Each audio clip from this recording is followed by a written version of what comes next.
মুসলমানের ছেলেরা নবীর উম্মতিরা আল্লাহ পাক রব্বুল আলামিন বান্দাকে নামাজ দিয়ে দিয়েছে।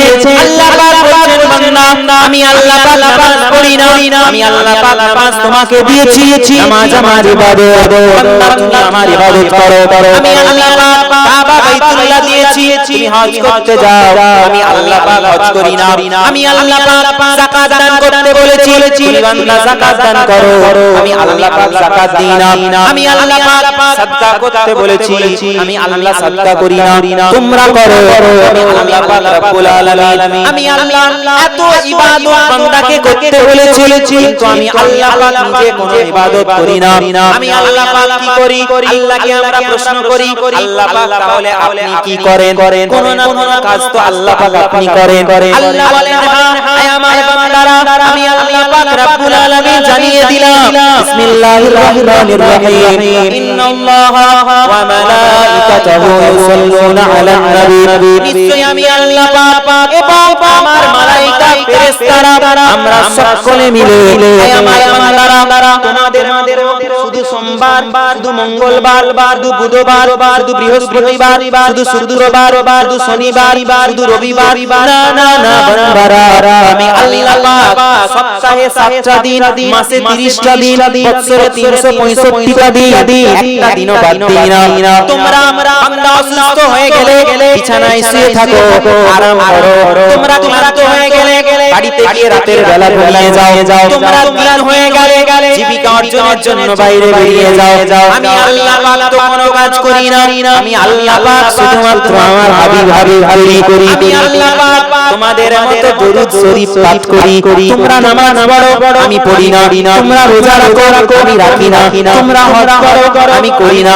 তোমরা যাকাত দাও, আমি আল্লাহ দিই না। কিন্তু আমি আল্লাহ পাক তোমরা যেমন দরুদ শরীফ পড়ো আকা মাওলা রাসূলুল্লাহর উপরে, আমি আল্লাহ পাক তেমন তোমাদের মতো শুধু আমি নয়, আমার ফেরেশতারা আমরা সকলে মিলে আমার আকা মাওলা রাসূলুল্লাহর প্রতি দরুদ এবং সালামে নজরানা প্রেরণ করি। আমি দরুদ পড়ি, এটা আমি আল্লাহ এটা আমার একটা আমল। এর থেকে বোঝা গেল দেখবেন বাথরুমে আমরা সকলে বাথরুম যাই, মসজিদে যখন প্রবেশ করি দোয়া পড়ি না, মসজিদ থেকে যখন বাইরে দোয়া পড়ি না, কি দোয়া পড়ে? ইন্নি বলেন একজন আল্লাহুম্মা ইন্নি ভুলে গেছে। হ্যাঁ আমরা প্রবেশের সময় পড়ি না, আর বের হওয়ার সময় আল্লাহুম্মা ইন্নি আসআলুকা, মনে নাই না সব ভুলে গেছে। আল্লাহ তাহলে মসজিদে প্রবেশ করছি, আল্লাহ নবী বলছে যে প্রবেশ করার সময় দোয়া পড়ছো, এতে ইবাদত আল্লাহ দেয়। জোরে বলুন সুবহানাল্লাহ। যখন বাথরুমে যাই আমরা, টয়লেটে যাই না, দেখবেন নামাজ পড়ার আগে ওযু করার আগে আমরা টয়লেট যাই প্রস্রাব করার জন্য। এই যে প্রস্রাব করতে যাই বাথরুমের দরওয়াজাটা টানি, যখন পা দিই, যখন এক পা দিই বাথরুমে পা ফেলার আগে আমরা দোয়া পড়ি কি পড়ি না? আবার বের হওয়ার আবার পড়ি আল্লাহ শয়তান থেকে তুমি হেফাজত করো আমাদেরকে। পড়ি কি পড়ি না? আল্লাহর নবী বলছেন ওই যে দোয়া পড়ো বাথরুমে যাওয়ার সময়তে, টয়লেটে যাওয়ার সময়তে, এই দোয়া পড়ার জন্য আল্লাহ তোমার আমল নামাতে ইবাদতের নেকি দেয়। জোরে বলো। আবার আল্লাহর নবী বলছে বান্দা যখন তুমি ব্যবসা বাণিজ্য করো সেটা যদি আল্লাহর নামে হয়ে থাকে, বান্দা তুমি যুবক ছেলে দোকানের শাটার খুললে বিসমিল্লাহির রহমানির রহিম বলে খুলে দিলে, যুবক বান্দা তুমি বসে আছো, বসে কোনো কাজ নেই, মোবাইলে ফ্রি ফায়ার পাবজিটা না খুলে তুমি যদি সূরা আর-রহমানটা তেলাওয়াত করো, তুমি যদি সূরা মুজাম্মিল তেলাওয়াত করো, তুমি যদি আপনার সূরা ইয়াসিনটা তেলাওয়াত করো, কুরআনের একটা হরফ পড়বে, আল্লাহর নবী বলেন আল্লাহ জানিয়েছেন একটা হরফ পড়লে আল্লাহ পাক নামায় আমল নামাতে ইবাদতের নেকি একটা নয় 10টা নেকি আল্লাহ দান করে। জোরে বলুন সুবহানাল্লাহ। আল্লাহর নবী বলছেন হে আল্লাহর বান্দারা তুমি যখন এই যে দেখবেন দুনিয়াতে পলিটিক্স হয় না, রাজনীতি যদি আল্লাহ রাসূলের করো, এই রাজনীতির মধ্যে তুমি মানুষের একটা ভালো কাজ করলে, একজন ইয়েতিমকে খাবার খাওয়ালে, একজন দুস্থ গরীব আপনার মিসকিন মানুষ মানে কি যার মাথার উপরে ঠিকঠাক ছাদ নেই। আল্লাহর নবীর একজন সাহাবী ছিলেন যিনি এতটাই গরীব ছিলেন মসজিদে নববীতে পাথর মাথায় দিয়ে ঘুমিয়ে থাকতেন। ওটাকে বলা হয় মিসকিন, গরীব। এরকম গরীব আজকাল জামানায় আছে হয়তো ওই স্কিনকে যদি তুমি দেখভাল করো, হ্যাঁ, রাজনীতি করতে করতে তুমি একটা নেতা হয়ে তুমি গরিব মানুষের সাহায্য করলে এতে ইবাদতের নেকি আল্লাহ পাক তোমার আমলনামায় দান করে। জোরে বলো সুবহানাল্লাহ। তাহলে রাজনীতি করছো, মানুষের সেবা করছো, মানব সেবা করছো, এতে তুমি সওয়াব পাচ্ছ আল্লাহর তরফ থেকে, আল্লাহ ইবাদতের নেকি দিচ্ছে। তুমি বাথরুমে প্রবেশ করছো, আল্লাহ পাক রব্বুল আলামিন তোমাকে ইবাদতের নেকি দিচ্ছে। তুমি বাথরুম থেকে বেরোচ্ছো, ইবাদতের নেকি হচ্ছে। মসজিদে প্রবেশ করছো, দোয়া পড়ছো, ওই দোয়া পড়ার জন্য ইবাদতের নেকি হচ্ছে। মসজিদ থেকে বেরোচ্ছো, বান্দা বেরোনোর সময় দোয়া পড়ছো, ছোট একটা দোয়া পড়ার জন্য আল্লাহ ইবাদতের নেকি দান করছে। বান্দা এত কিছুতে যদি আল্লাহ ইবাদতের নেকি দেয়, আল্লাহর নবীর নাম যখন আমরা নিই, ইয়া নবী ইয়া নবী ইয়া নবী ইয়া নবী ইয়া নবী, Medina Medina Medina Medina Medina যখন আমরা করি, আল্লাহ বলছেন আমি আল্লাহ পাক নিজেও নবী করি, আমি আল্লাহ সবথেকে বেশি তোমরা যখন নবী করো আমি আল্লাহ খুশি হয়ে যাই। জোরে বলেন সুবহানাল্লাহ, আরো জোরে বলেন সুবহানাল্লাহ। আমরা অতীত হারিয়ে ফেলেছি না, অন্ধকারে ডুবে গেছি। হ্যাঁ, আমাদের সুলতান ওমর ইবনে খাত্তাব, ওই যে বললাম আকসাকে স্বাধীন হয়েছে, আকসাকে স্বাধীন করেছেন তিনি। খালিদ ইবনে ওয়ালিদকে পাঠিয়েছেন, যাও তো দেখো তো ইহুদিরা কি বলছে। পাঠিয়েছেন, ইহুদিরা বলছে না আমরা তো ছাড়বো না। আর খালিদ ইবনে ওয়ালিদ 10,000 সৈন্য নিয়ে গোটা জেরুজালেমকে যখন ঘিরে ফেলেছেন, ইহুদিরা এবার বাড়ি থেকে মারছে। মুসলমানদেরকে ভয় তো পায় ওরা মুসলমানদের কি এই হাতকে ভয় পায়। মুসলমানদের ঈমান যদি মজবুত থাকে, সেই ঈমানদার মুসলমানকে তারা ভয় পায়। আর ওরা চায় মুসলমানদের ঈমানটা যদি বরবাদ হয়ে যায়, তাহলে আল্লাহর তরফ থেকে বদরে আল্লাহ ফেরেশতা পাঠিয়েছিল, আল্লাহ কাবা হেফাজতের জন্য আবাবিল পাঠিয়েছিল। ঈমান যদি মজবুত না থাকে আল্লাহর সাহায্য আসবে না। এই জন্য আগে ওদেরকে মারার আগে মুসলমানদের ঈমানটাকে নষ্ট করে দাও। ঈমান বরবাদ তো সব বরবাদ। আপনি তাকিয়ে দেখছেন না আরব বিশ্বের দিকে, তাকিয়ে দেখুন আরবের বড় আমির, বড় নেতা, তাদেরকে মেয়ে দিয়ে তাদেরকে ভুলিয়ে দেওয়া হচ্ছে, মদ দিয়ে তাদেরকে ভুলিয়ে দেওয়া হচ্ছে, টাকা অর্থ দিয়ে তাদেরকে ভুলিয়ে দেওয়া হচ্ছে। এ যুবক আল্লাহর বান্দা, আপনার কাছে একটা জমি রয়েছে, 1 বিঘা জমি, আপনি ওই জমিটা ভবিষ্যতের জন্য সঞ্চয় করে রাখেন, ওটাকে বিক্রি করে আপনি 1 লাখ 2 লাখ টাকায় বিক্রি করে দিলেন। আরে টাকা এই কাগজের কোনো দাম নেই। আজ থেকে 10 বছর আগে 1 টাকা দিলে 1 প্যাকেট নুন হয়ে যেত, আজকে 15 টাকা দিলে 1 প্যাকেট, 20 টাকা দিলে 1 প্যাকেট নুন হয়। টাকার কোনো দাম নেই। আজকে তুমি যেই টাকাটা 1 লাখ টাকা তুমি নিচ্ছ, কালকে দেখবে 1 লাখ টাকার কোনো মূল্য নেই। 1 লাখ টাকায় হয়তো গাড়ির এক ট্যাঙ্কি তেল ভর্তিই চলে যাবে। এমন একটা দিন আসতে চলেছে। আল্লাহর বান্দারা ওই জমিটা সঞ্চয় করে রাখো। তারা আমাদের কবরস্থানকে ঘেরাও করে নিচ্ছে। কবরস্থানে কবর দিতে যাবো, আজব করে নিবে। তোমার নিজের জায়গা, নিজের প্লট থাকলে অন্তত আরামের সঙ্গে বাকি জীবনটা, কবরের জীবনটা আমার নিজের জায়গা, নিজের জমিতে আমি আরামের সাথে গুজারতে পারবো। কথা বলেন ঠিক কিনা? তেল, আরব বিশ্বে তেল আছে, এরা তেল দিয়ে ভাবছে আমরা টাকা পেয়ে যাচ্ছি, খুব মজা। টাকার কোনো দাম নেই, আপনি ওটাকে সঞ্চয় করে রাখেন। আর এরা যেটা করছে, এদের পলিটিক্স বোঝার মতো ক্ষমতা আমরা মুসলমান আমাদের নেই। গোটা বিশ্বের জমিনে যত রাজনীতি হচ্ছে, যত পলিটিক্স হচ্ছে, এই রাজনীতিকে নিয়ন্ত্রণ করছে ওই ইহুদিরা। আমার কথা শুনছেন আপনারা? অতএব আমাদের ঈমানটাকে যদি মজবুত করতে হয়, আল্লাহর নবী জানিয়ে দিলেন প্রথম নাম্বার হলো আল্লাহর দরবারে বেশি বেশি তওবা করতে হবে। দ্বিতীয় নাম্বার হলো তুমি বান্দা তওবা করেছো, আসো এবার ভালো আমল একটু করার চেষ্টা করো। তৃতীয় নাম্বার হলো তুমি তোমার নিজের আখলাক চরিত্রটাকে সংশোধন করে নাও, একজন ভালো মানুষের মতো। বান্দা যেখানে ঝগড়া হবে ওখান থেকে দূরে চলে যাও, চুপ হয়ে যাও। যা করবে আল্লাহর জন্য, আল্লাহ রাসূল যেটাতে খুশি তুমি তাতে খুশি হও। আল্লাহ রাসূল যাতে খুশি নয় তুমি খুশি হও না। আল্লাহ রাব্বুল আলামিন আল্লাহর রাসূল জুব্বা পছন্দ করতেন, পিরহান পছন্দ করতেন। আমি জুব্বা পরবো, রাসূলের সুন্নাত আদায় হবে। রাসূল খুশি, আল্লাহ খুশি। আমি আল্লাহ রাসূলের জন্য পড়েছি। টুপি আল্লাহ নবী পরতেন, আমি পড়েছি। দাড়ি আল্লাহ নবীর সুন্নাত, আমি তাই রেখেছি। যা করব আল্লাহ রাসূলের জন্য। ইতিমকে খাবার খাওয়াবো, আল্লাহ খুশি হয় এই জন্য খাওয়াবো। হে আমার সম্মানিত বান্দারা, যা করব আল্লাহ রাসূলের জন্য। বলি ইনশাআল্লাহ। জোরে বলেন ইনশাআল্লাহ। দরুদ শরীফ আল্লাহুম্মা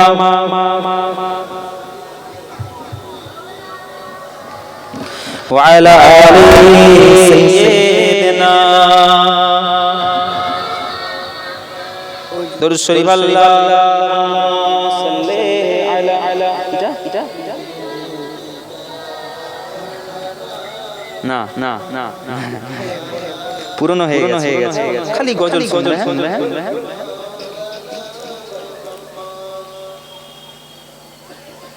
একদম চুপ করে থাকো একটা গজল আপনাদেরকে শোনাই তাহলে কি গজল বললেন আপনি হে যুবক জেগে উঠো এখানে যুবক আছে এখানে জেগে আছে তো ঘুমিয়ে গেলে তো হ্যাঁ ওরা ভাবছে তোমাদের শহীদ করে ভেঙে দেবে আমাদের মনোবল ওরা জানে না যে আমরা চিরনির্ভীক আল্লাহ তাআলার সেনাদল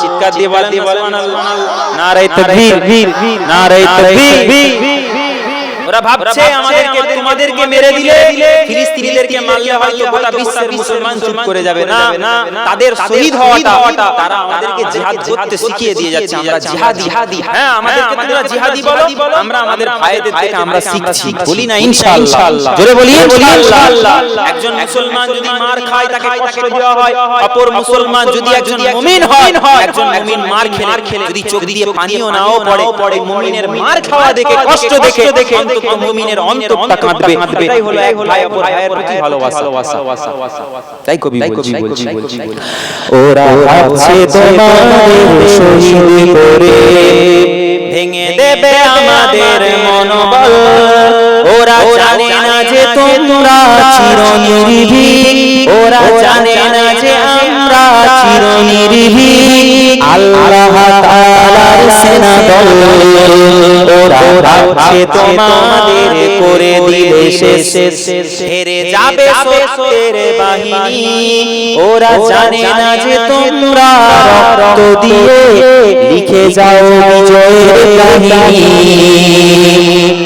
ওরা ভাবছে তোমাদের ফাঁসি দিলে হয়ে যাব ভয়ে ওরা ভীত ওরা জানে না যে তোমাদের শাহাদাতে হব মোরা আরো জীবিত ওরা ভাবছে তোমাদের থামিয়ে দেবে ওরা ভাবছে আমাদের থামিয়ে দেবে তোমাদের নির্মম ফাঁসি ওরা জানে না যে আমরা জীবনকে নয় মরণকে আরো ভালোবাসি তোমাদের চলা এই পথে আমরা আঁকবো আমরণ বিচল ওরা ভাবছে তোমাদের শহীদ করে ভেঙে দেবে আমাদের মনোবল ওরা জানে না যে আমরা চিরনির্ভীক আল্লাহ তাআলার সেনাদল ওরা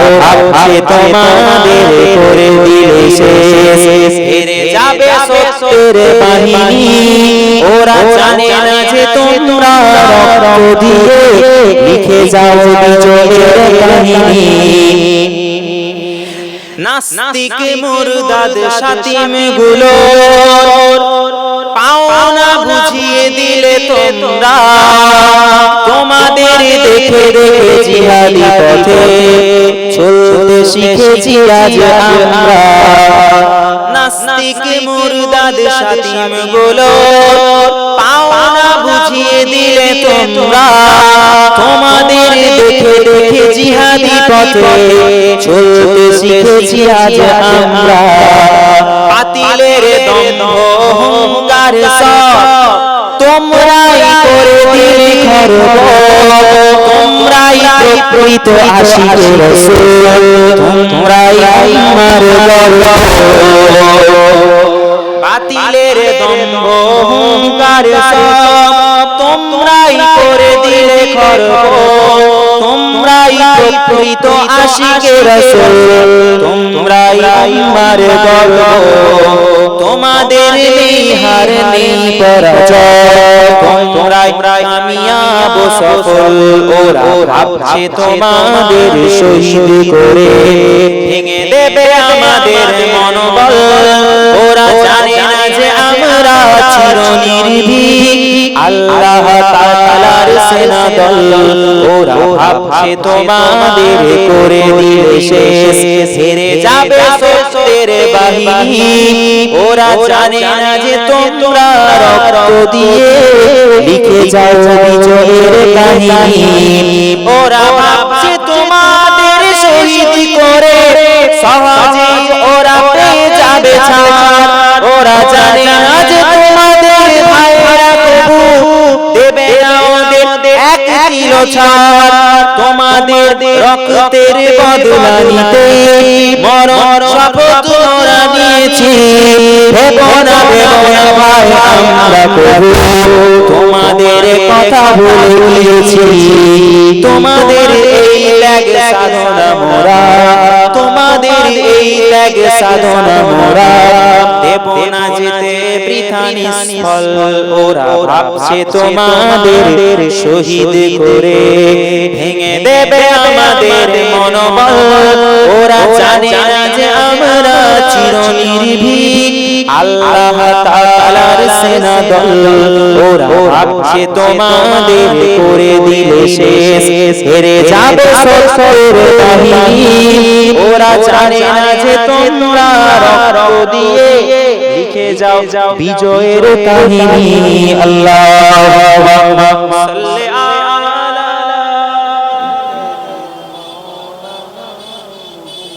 আলা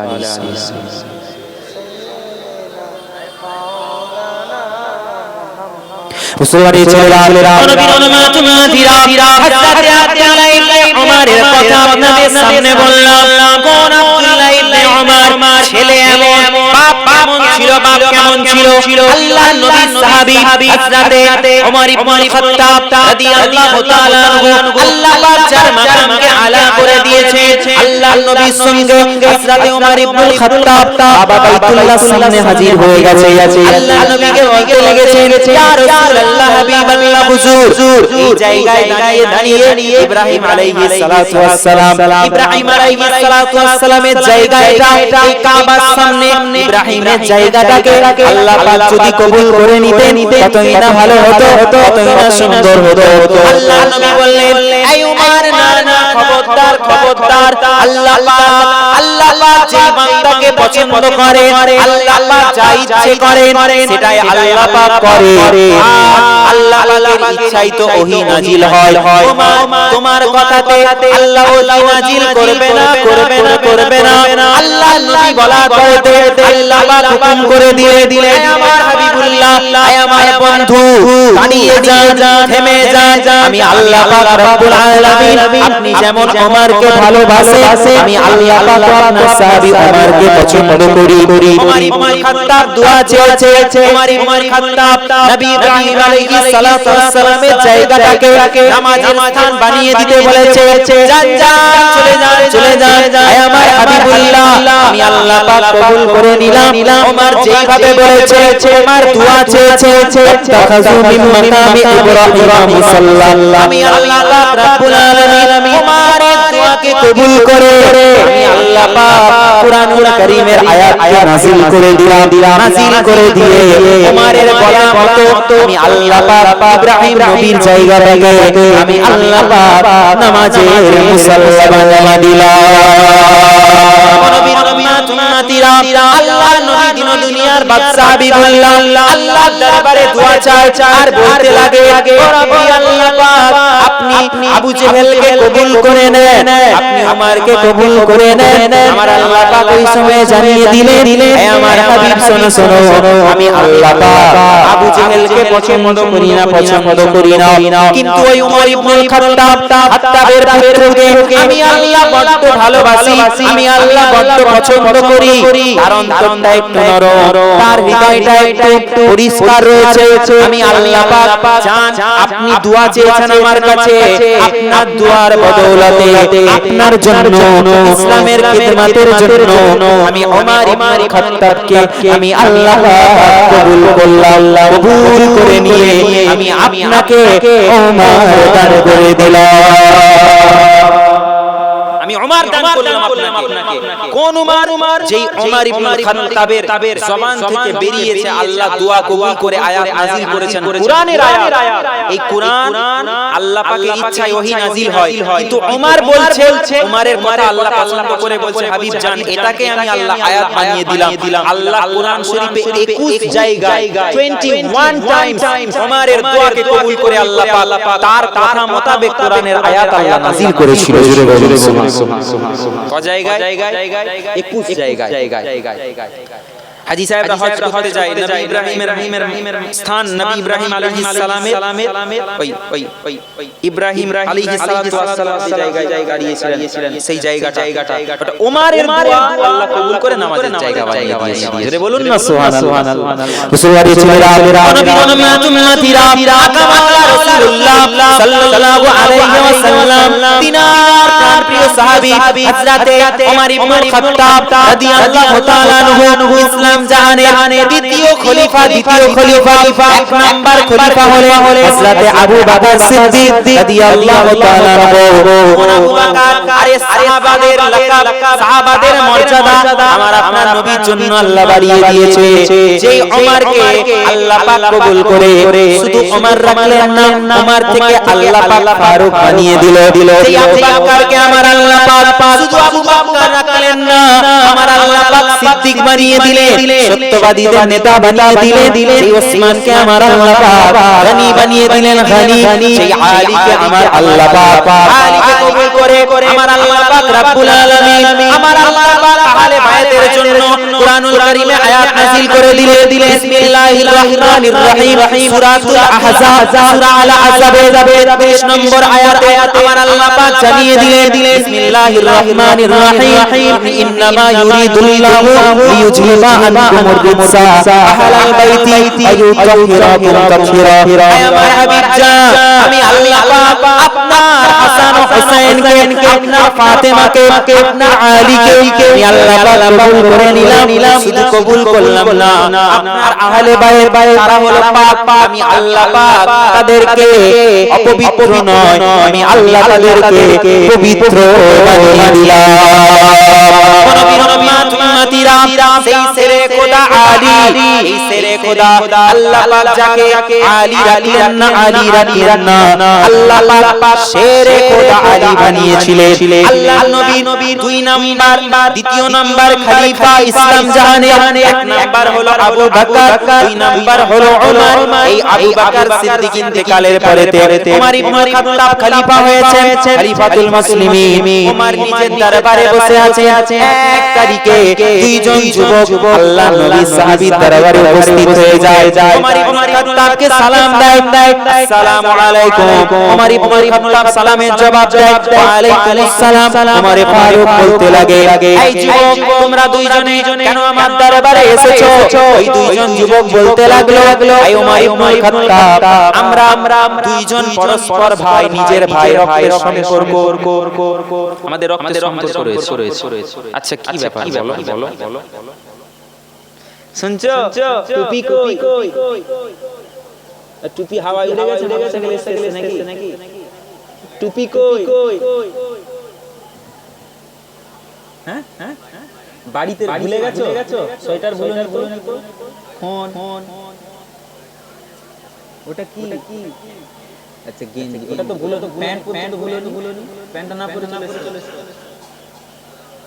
কথা বলেন না, ঠিক টুপি পরে আসতে হবে নি জলসা এলে। আমার ইবনে খাত্তাব বলছে কি ব্যাপার তোমরা 2 জন আমার দরবারে কি মনে করে বলো? দেখেন আব্দুল্লাহ ইবনে ওমর ছেলে, বাপ কেমন, বাপের বিচার, ছেলের বিচার এত সুন্দর তো বাপের বিচার কেমন হবে? 2 যুবক বলছে হুজুর আমরা পরস্পর ভাই, রক্তের সম্পর্ক আমাদের, আমরা ভাই একটা বিচার আপনাকে করতে হবে। কি বিচার বাবা? হুজুর এই ছেলেটা এই যে সাথে করে নিয়ে এসেছি, এই ছেলেটা আমাদের বাপটাকে মেরে ফেলেছে। তুমি কি চাও? তোমরা কি চাও? ওই ছেলেটার সাথে কি করব আমি? কি বিচার করব? বলছে আপনি মৃত্যুদণ্ড দেন। তাই বলছে। শ্বশুরবাড়ি ছেলেরা উম্মতিরা মাওলা রাসূলুল্লাহ সাল্লাল্লাহু আলাইহি ওয়াসাল্লাম তিনার প্রিয় সাহাবী হযরতে খাত্তাবের পুত্র ওমর রাদিয়াল্লাহু তাআলা আনহু বলতে লাগলেন, এই যুবক শোনো, তোমার আমি মৃত্যুদণ্ড দিলাম, তুমি কেন তাদের আব্বাকে হত্যা করেছো বলো। ওই যুবক বলতে লাগে, হুজুর এই দুই ভাই মিথ্যে কথা বলছে, আমি তো তাদের আব্বাকে ইচ্ছা করে মারিনি, অনিচ্ছাকৃতভাবে মারা হয়ে গেছে, আমি ইচ্ছে করে মারতে পারি না হুজুর। কোন মানুষকে ইচ্ছাকৃতভাবে মারতে পারে না। পারে কিছু হলো না, খালি খামারে আপনি বসে আছেন, গুলি করে দেবো, কিছু না হয়েছে। কি গো এই ছেলেটা যেখানে যায় না দিও নিয়া বিয়াদবি করলে পরে বুঝতে পারবে, আর কোথাও তুমি গেলে তোমরা গেলে আর করতে দিব না। ও বললাম তো রে বাবা, বেঁচে থাকবে সারা জীবন না মরে যাবে? শুনে মরবে। কবে মওত দিঘা আছে জানো? টুপি পরতে হবে। সবাই তোমরা যারা বলছে টুপি আল্লাহর রাসূল পরতেন, আমরা পাগড়ি আল্লাহর নবী পরতেন, আমরা পরতে হবে নি পরতে হবে। যেটা আল্লাহর রাসূল পছন্দ করে ওটা করতে হবে। জলসার মজলিসে বসে টুপি পরে বসতে হবে, ওযু করে বসতে হবে। আমি জিকির করছি, জিকিরের মজলিসে এসে ও ভাইজান খুশি করার জন্য এসে সামনে 100 জন বসে আছে, 100 জনের 90 জনের ওযু নেই। প্রশ্ন কি গো হুজুর নিয়ত করেছো? বলছে হ্যাঁ। কি গো যুবক ছেলেরা, বয়স হয়ে গিয়েছে যুবকের 32 বছর, বিয়ে করেছে আপনার 10 বছর, গোসলের নিয়ত জানে না ছেলে। আমাদের এই গোসলের ফরজ জানি না আমরা, গোসলের নিয়ত জানি না আমরা মুসলমান কিসে নামে হলে না, কামে না হলে চলো। রক্তের কালি দিয়ে লেখা পরিচয় মুছে যাবে না, তা মুছে যাবে না। রক্তের কালি দিয়ে লেখা পরিচয় মুছে যাবে না, তা মুছে যাবে না। পৃথিবীর প্রতি কণা ধুলি মাটিতে আমাদের ঠিকানা মুছে যাবে না। ইতিহাস খুলে দেখো পাতায় পাতায় আমাদের কথা আছে গর্বগাথায়। ইতিহাস খুলে দেখো পাতায় পাতায় আমাদের কথা আছে গর্বগাথায়।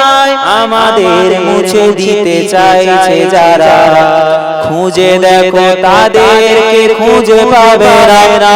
আমরা মুসলিম মানি মদিনার দিন, পৃথিবীর সব জাতি আমাদের কাছে ঋণী।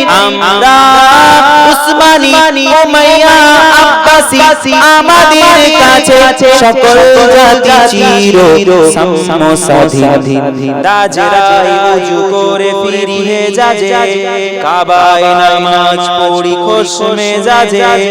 রাজরাই ওযু করে ফিরিয়ে যাজে, কাবায় নামাজ পড়ি খুশ মেজাজে। তার সে হাদিসে ছুটি বাগদাদ বনে, ইমাম বুখারী হয়ে ফুটি খোরাসানে। তাইফে আহার করে তিন যাইতুন, হকের দাওয়াত নাকি কয়সার। কিসরার গালিচাই করে কাইলুল, ইয়াসরিবে বেরিদুল মাহগুম। বাতুতার মতো হয়ে চির মুসাফির, ইতিহাসে ডুবে থাকা সেই খালদুল।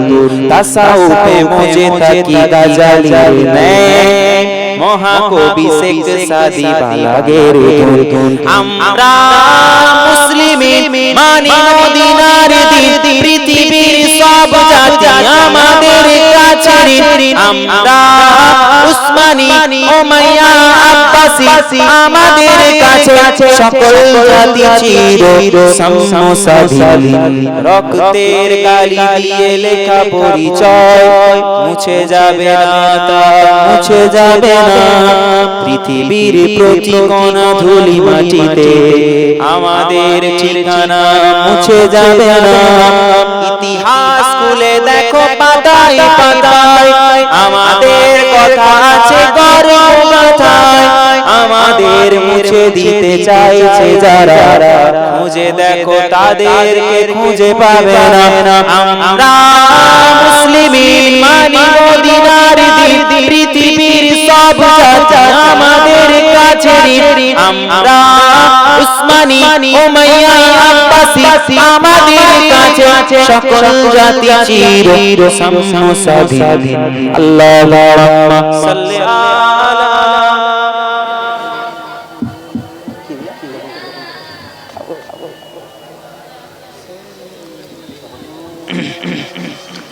মুসলমানের ছেলেরা হযরত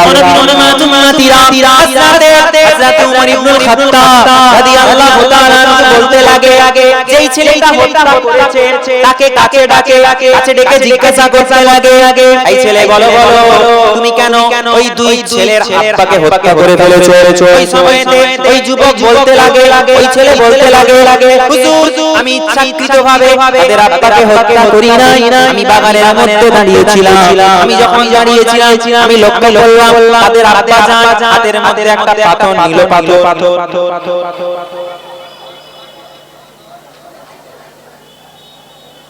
কি বলছেন সাউন্ড কমাবে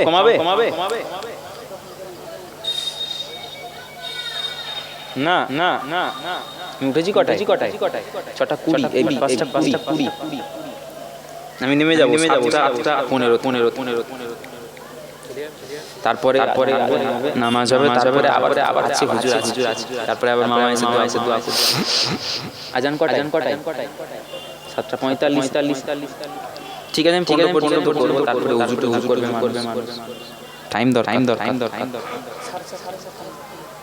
না আবার আপনি গাড়াচ্ছেন না বেশি কথা না জোর করছেন আমি অল্প বয়স আমাকে জোর করবেন বাচ্চা ছেলে নাম চলে ওমর ইবনে খাত্তাব বলছে বাবা তুমি কেন মেরেছো বলো তো ভালোভাবে জিজ্ঞাসা করছে তখন ওই ছেলে বলছে হুজুর আপনার কি মনে হয় একজন স্বাভাবিক মস্তিষ্কের মানুষ একজন জীবিত মানুষকে ইচ্ছাকৃতভাবে হত্যা করে দিবে বলছেন না কি হয়েছে ঘটনাটা বলো তখন ওই ছেলেটা বলছে হুজুর আমি দাঁড়িয়েছিলাম বাগানে আমি দেখলাম তার আব্বা হাতের মধ্যে একটা পাথর নিল বড় পাথর নিয়ে একটা উট ছিল বাগানের মধ্যে ওই উটটার দিকে লক্ষ্য করে যেমন ছুড়লো উটটার আঘাত লাগলো কাঁদতে লাগলো চোখগুলো ভিজে গেল চোখ থেকে পানি পড়ছে আমি দেখছি উটটার এত কষ্ট হচ্ছে বুঝলেন আমি উটটার কষ্ট আর দেখতে পারলাম না আমি কি করলাম আমার রাগ হলো আমি একটা পাথর তুলে তাদের আব্বার দিকে লক্ষ্য করে ছুড়ে দিলাম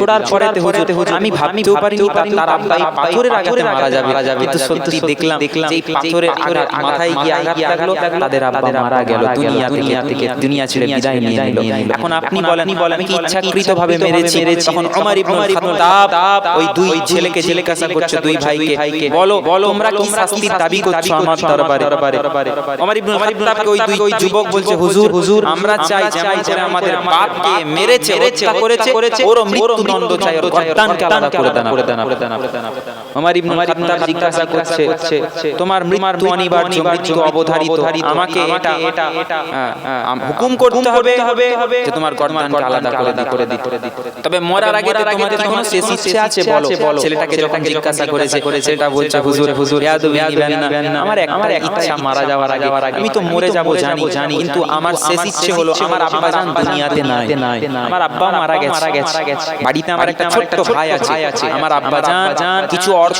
কিছু সম্পদ রেখে গেছে আমি ওই অর্থ সম্পদগুলো লুকানো আছে আমি আমার ভাইয়ের কাছে বুঝিয়ে দিয়ে আসতে চাই আমার ইবনে খাত্তাব বলছে তুমি যে যাবে আর সম্পদ বুঝিয়ে আবার আবার ফিরে আসবে আমার কাছে কাছে কাছে এটার এটার এটা এটা এটা কে কে তোমার দায় নিবে বলো? জামিনদার কে হবে? জামিনদার কে হবে? মেনে নিব কিভাবে? সত্য বলছো না মিথ্যে বলছো? আমার ইবনে খাত্তাব যখন এই কথা বলেছেন, ছেলেটা তাম মদিনার মানুষেরা ওমরের দরবারে দাঁড়িয়ে আছে। তাম মদিনার মানুষের দিকে ওই ছেলেটা, নিরীহ ছেলেটা, যে মারা যাবে, যাকে কতল করা হবে, যার গর্দানকে আলাদা করা হবে, ওই ছেলেটা মদিনার সমস্ত মানুষের চোখে একবার করে তাকায়, চোখের দিকে। কোন লোক ওই ছেলের দিকে তাকায় না। তাকালেই জামিনদার হতে হবে। সকলে চোখে চোখ করছে, চোখটাকে নামিয়ে নিচ্ছে। আমার ইবনে খাত্তাব হুকুম করতে যাবে, এমন অবস্থাতে ভিড়ের পেছন থেকে একটা হাত লম্বা করে উঠে গেল। জোরে বলুন না সুবহানাল্লাহ। আমার ইবনে খাত্তাব ডাকলেন, নাই কে হাত তুলেছো, সামনের দিকে আসো। সবাই অবাক, কেউ হাত তুললো না। একটা লোক হাত তুলে দিল। মুসলমানের ছেলেরা, নবীর উম্মতিরা, হযরতে ওমর ইবনে খাত্তাব হুকুম করলেন, ভিড়ের মধ্য থেকে যে ব্যক্তি হাত তুলেছো, যে জামিনদার হবে বলে হাত তুলেছো, হাতটাকে যে লম্বা করেছো, সে সামনের দিকে একটু আসো। আমি ওমর ইবনে খাত্তাব তার চেহারাখানা দেখতে চাই। যখন ভিড়ের মধ্য থেকে পেছন দিক থেকে যখন ওই ব্যক্তি আসলো, ওমর ইবনে খাত্তাব লক্ষ্য করলেন, तमाम মদিনার মানুষেরা দেখতে পেল এটা অন্য কেউ নয়, যে হাত তুলেছে এটা হলো আল্লাহর নবীর একজন প্রাণপ্রিয় সাহাবী, যার নাম হলো হযরতে আবু যার গিফারী রাদিয়াল্লাহু তাআলা। আবু যার হাত তুলেছে। ওমর ইবনে খাত্তাব বলছে, ভাই আবু যার, তুমি কি কারণে হাতটা তুললে? বলছে, ওমর, আমার মন মানছিল না, এই ছেলেটা কথা বলছে, আমার মন বলছে যাও ছেড়ে দাও, আল্লাহ আমি এর জামিনদার হয়ে গেলাম। জোরে বলবেন সুবহানাল্লাহ। এখন ওমর ইবনে খাত্তাব চিন্তিত, কি করব। কিছুক্ষণ চিন্তা করে আবু যার গিফারী রাদিয়াল্লাহু তাআলা আনহুকে বলছেন, ভাই আবু যার, যদি ছেলেটা ফেরত না আসে, তুমি জানো তোমার কি হবে? না, ওই ছেলেটার মৃত্যুদণ্ড ঘোষণা হয়ে গেছে। এখন ও যদি না আসে, তুমি জামিনদার হয়েছে, তুমি ওর জামিনদার হওয়ার কারণে ও না আসলে তোমার গর্দান আলাদা হবে। বলছে, আমি রাজি। আল্লাহ যদি রাজি থাকে ওই ছেলে ফিরে আসবে, আর আল্লাহ যদি মওত লিখে রাখে, আমার মৃত্যু আজকেই হয়ে যাবে। যাও পাঠিয়ে দাও। মদিনার মানুষেরা অবাক, আবু যার গিফারী রাদিয়াল্লাহু তাআলা আনহু জামিনদার হয়ে গেছে। আল্লাহর বান্দা ওই ছেলে চলে গেছে। একদিন চলে যায়, দ্বিতীয় দিন মাগরিবের নামাজ হয়ে যায়, তৃতীয় দিন পড়ে গেছে। মদিনার तमाम মানুষেরা বলতে লেগেছে, এই আবু যার গিফারী এখন কি হবে? তুমি জামিনদার হয়েছিলে, ছেলেটা তো ফেরত আসলো না, যাও ওমরের দরবারে যাবে, তোমার গর্দানকে আলাদা করা হবে। মুসলমানের ছেলেরা, নবীর উম্মতিরা, হযরতে আবু যার গিফারী রাদিয়াল্লাহু তাআলা তৃতীয় দিন আসরের নামাজ আদায় করলেন। আসরের নামাজ আদায় করার পরে ওমর ইবনে খাত্তাব ওমরের দরবারের দিকে গুটি পায়ে হেঁটে যাচ্ছে। तमाम মদিনার মানুষেরা লক্ষ্য করলো, আবু যার গিফারী তার গর্দান আলাদা হয়ে যাবে। ওমর কি বিচার করবে? আল্লাহর নবীর সাহাবী ওমর আবু যার গিফারীর পক্ষে বিচার করবে, স্বচ্ছ বিচার করবে। এটা মদিনার মানুষ দেখার জন্য আবু যার গিফারীর পেছন ওমরের দরবারে যেতে লাগলো। আবু যার গিফারী রাদিয়াল্লাহু তাআলা মনে বলছে, আল্লাহকে, আল্লাহ পাক আজকের দিনে আপনি যদি আমার মওত লিখে রাখে, আমি আবু যার গিফারী আমি মরতে রাজি আছি, আমার কোনো অসুবিধা নেই। আল্লাহ আপনি যাতে রাজি, আমি আবু যার গিফারী আমিও তাতে রাজি। ওমরের দরবারে হযরত আবু যার গিফারী হাজির হয়েছে। ওমরের দরবারে হাজির হওয়ার পরে ওমর ইবনে খাত্তাবকে বলতে লেগেছে, এই ভাই আমার বিচার হয়ে গেছে, আমি আবু যার গিফারী আমার গর্দান আলাদা করে দেওয়া হবে। ওই যুবক আজ 3 দিন হয়ে গেল, মাগরিবের আযান হবে, মাগরিবের নামাজ হবে, কিছুক্ষণ পরে চতুর্থ দিন পড়ে যাবে। আমি আবু যার গিফারী আমি চাই না আমি ওয়াদা করে আমি ওয়াদা খেলাফ করি, আমি কারো জামিনদার হয়েছি, সে যখন আসেনি তার শাস্তিটা আমার ঘাড়ে দিয়ে দাও। ওমর ইবনে খাত্তাব রাদিয়াল্লাহু তাআলা বলতে লাগলেন, থামো আবু যার, থামো। আয় আবু যার গিফারী, তুমি হয়তো জানো না ওই যুবক দেখো দাঁড়িয়ে আছে, তুমি যার জামিনদার হয়েছিলে, ওই যুবকটা যার আমি মৃত্যুদণ্ড ঘোষণা করেছিলাম, আমার দরবারে তুমি আসার আগেতে ওই যুবকটা এসে হাজির হয়ে গেছে। হাজির হয়ে গেছে তুমি জানো না আবু যার রাদিয়াল্লাহু তাআলা বলছে তাই বলছে হ্যাঁ ওই যুবককে জিজ্ঞাসা করছে তুমি কেন আসছো না আসতে পারতে ওই যুবক বলছে আমি চাই না অমুসলিমরা বলুক ইহুদিরা বলুক খ্রিস্টানেরা বলুক যে একজন মুসলমান যার একজন মুসলমান জামিনদার হয়েছিল অপর মুসলমান সে কথা দিয়ে কথা রক্ষা করতে পারে কেমন ইসলাম কেমন মুসলমান তারা আমি এটা চাই না ইসলামের গায়ে গালি লাগাতে আমি চাই না এই জন্য আমি আমার ভাইকে আমি আমানত বুঝিয়ে আমি আবার আপনার দরবারে ফিরে এসেছি জোরে বলুন এই সময় আবু যার গিফতারি সামনে এসে বলছে ওমর তুমি কি জানো ওই দিন আমাকে জিজ্ঞাসা করেছিলেন প্রশ্ন করেছিলেন আমি কেন হাত তুলেছি জামিনদার হয়েছে ওই ছেলে আমি আবু যার গিফতারি আমি আমার আল্লাহকে খুশি করার জন্য আমি করেছিলাম আমি এটা ভেবেছিলাম যদি আজকের দিনেতে কেউ হাত না তুলে তাহলে গায়ের মুসলিমেরা বলবে দেখো একজন মুসলমান বিপদে পড়েছে কোন মুসলমান তার পাশে নেই মুসলমানের পাশে নেই এতে ইসলামের ক্ষতি হতো মুসলমানদের নাম খারাপ হতো এইজন্য আমি আমার হাতটাকে তুলে ওই ছেলের জামিনদার হয়ে গেছি জোরে বলো तमाम মদিনার মানুষেরা দেখছে ওই দুই ভাই উপস্থিত আছে তখন ওমরকে বলছে ও ওমর ফারুক রাদিয়াল্লাহু তাআলা আনহু শুনেন জান ওকে maaf করে দেন বলছে কেন maaf করব তোমরা তো বললে ওর মৃত্যুদণ্ড তোমরা চাও ওকে হত্যা করি এটা তোমরা চাও এখন কেন বলছো maaf করে দিচ্ছি তখন মদিনার ওই দুই যুবক বলছে হুজুর এই কারণে কারণ অমুসলিমরা যাতে বলতে পারে হ্যাঁ এটাই তো ইসলাম এটাই তো শান্তি যে একজন মুসলমান অপর মুসলমান মাফ করে দিয়েছে এটা তারা না বলুক মুসলিমরা এটা দেখে বলতে পারে যে দেখো একজন মুসলমান মৃত্যু পর্যন্ত চলে গেছে তাকে উদ্ধার করার মতো কেউ ছিল না মুসলমানেরা মাফ করতে জানে না এটা যাতে না বলে এইজন্য জান আমরা দুইজন আমরা তাকে মুকুব করে দিলাম মাফ করে দিলাম আপনি মাফ করে দেন জোরে বলে সুবহানাল্লাহ